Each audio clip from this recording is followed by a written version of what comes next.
Laura's here, and I'm here at the beach in Winthrop, Connecticut, about a half hour south of Salem. I'm sorry, Winthrop, Massachusetts. I'm going to Connecticut today. As you can see, I'm a little bit kerschmuggled, is that what it is, by my travels. This is the beautiful ocean coming right up here to my feet. The first morning that I was here, the house that I was renting is about 2 blocks from this, so I came out to walk, and I could walk so far.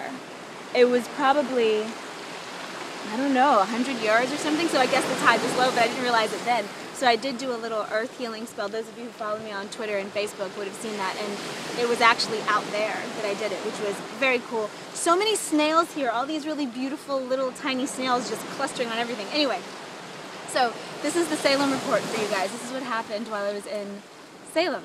Okay, so I knew I had to come here. I got given the charge kind of to come here earlier this year by a friend of mine who used to live here. There's some ocean info for you as I'm talking. And a few days before I came, I was trying to sleep. This is when I was staying in New York. I was trying to sleep, and I got this vision of this woman. And it was scary. It wasn't a lovely, beautiful, angelic, glowing kind of vision. It was this woman rising from the ground, dripping with this black stuff and scary and angry and demonic kind of. And first I started to do the type of thing that you would do when you meet a being like that, but then I realized that actually she didn't feel like something outside of me. She felt like an aspect of me, which I had never seen before. So I did a little digging intuitively, and I had these visions of being in mud and someone piling stones on me. So it looked like I wasn't crushed by them, I was drowned by them or something. And that was specific. I wasn't crushed, I was drowned in the mud, which was really gross. And I told a couple of friends, because I figured right away, I was like, oh, Salem, there's something going on with that, because I was going here next. I told a couple of intuitive friends, and we were laughing about it, because, you know, when you get down to it, all of these lifetimes are really just us playing dress up in the costume box. So you can get all caught up on it, or you can laugh at it and be like, well, that's just a rude way to kill somebody. It's not even epic, like a steak burning, or like hanging, which I'm sure has happened, but that was the one, and it was really unique. And I remember saying, I've got to do research and see if that happened to anyone.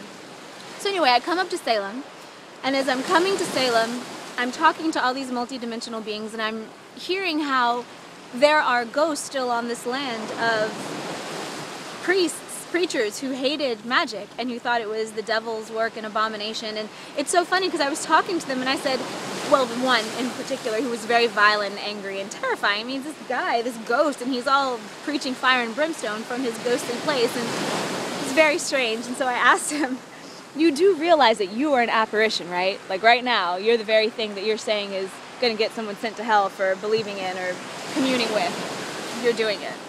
And he had some kind of bypassy response, like, well, I'm an exception because I'm stopping this craziness. It just doesn't make any sense, and you can see the insanity of this type of energy. So then when I've been going to Salem and actually doing the grid work there and spinning my staff there and running energy and all this kind of stuff, there's still stuff going on. Like on one corner there's a man sitting there holding a Jesus sign, but feeling not very Christ-like loving, feeling very judgmental.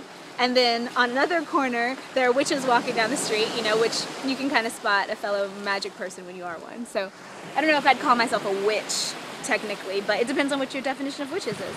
Anyway, so I go and tour it was the dungeon, the witch's dungeon, I think is what it's called. And it's actually a live show that does a recreation of one of the trials. And if you go to Salem, see it. It's amazing. It's really, really good. It's short, like a half hour, but it's really good and it's very accurate.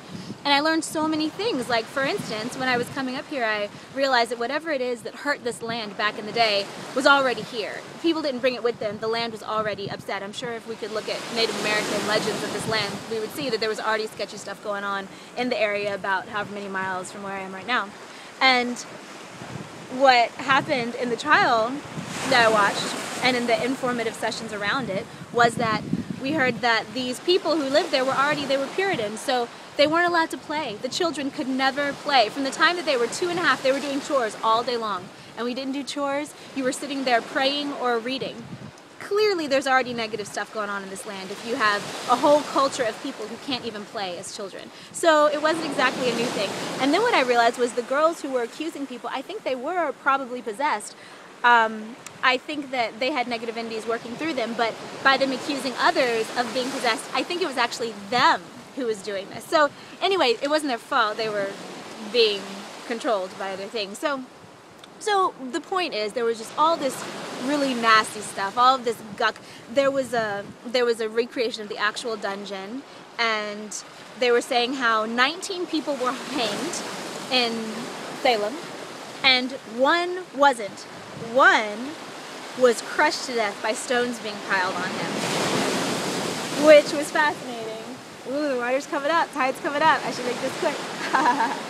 So, he was crushed by stones, but also, when they were in the dungeon below, it was built too close to the sea. So, the water would be freezing cold and sometimes up to their knees, and a couple people died in the dungeon. So I think that that was where I was, and I was doing all this work and kind of talking to being still kind of stuck in that and helping to lever them out and say, why don't you focus over here and maybe we can get you to have a new existence, and just having to replay this old stuff over and over and over. And so that was a beautiful confirmation of things I had experienced on the way. And it was also just a really interesting trip. I think it's really beautiful here. I'm halfway planning to spend a month in this part of the country every summer, because I've come just when it's starting to get lovely. I was about to leave today because I'm leaving right now, and I thought to myself, usually when I leave a town, there are a bunch of cloud ships flying over. And this day, it was just totally blue. So about 15 minutes ago, I asked, where's my escort? Because usually there is. And then look at what came. Yep, there they are. They came when I called them. There's a really obvious one right there. Anyway, that was the Salem Port. And so I would say to you guys, if you get called to a place, just go and just meditate a lot while you're there. And yeah, there were lots of really interesting activations here. My birthday was here, so it was very intense because I did the whole 10 hours of power solar return thing, which was a lot of fun. I would highly recommend it. Talk to an astrologer and numerologist about it because I don't necessarily know that much about it, but it was fun. Sorry for the messy camera work. I'm just so taken by this beautiful coastline. Woo! Alright guys, much love, go in peace. The next time you see a video from me, I think I will probably be in Wyoming, visiting my friend, who is an amazing numerologist who I will show off to you guys, I think.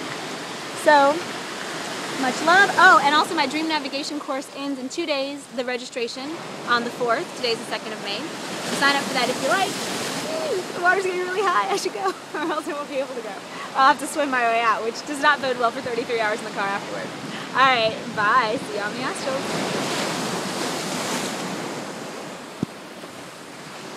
Oh, just kidding. Here's another one.